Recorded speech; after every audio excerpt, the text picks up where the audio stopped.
cat hill.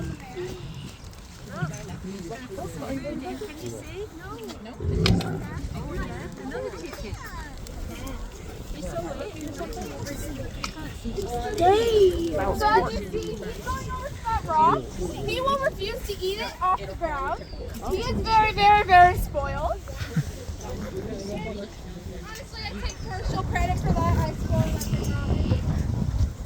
But now he's a spoiled brat, which is okay. I love him. He's when the babies are younger, they are very, very little.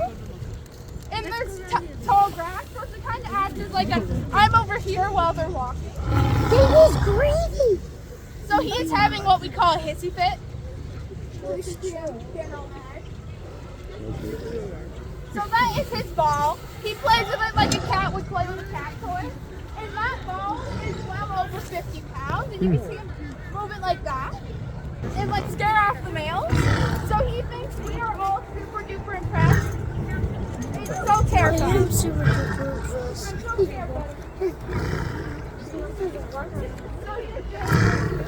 So their prey cannot see the difference between orange and green. So when they are in tall grass, those stripes doesn't act to look like grass. So when they're trying to get their food, their prey can't see them, so they can get it easier. Because obviously if we saw a bright orange dot in a green room, we would see the bright orange dot, whereas the prey would not.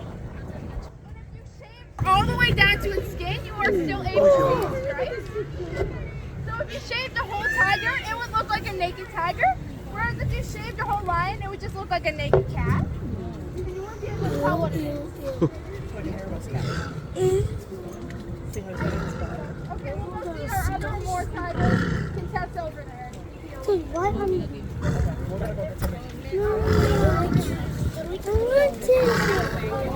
Where is this one?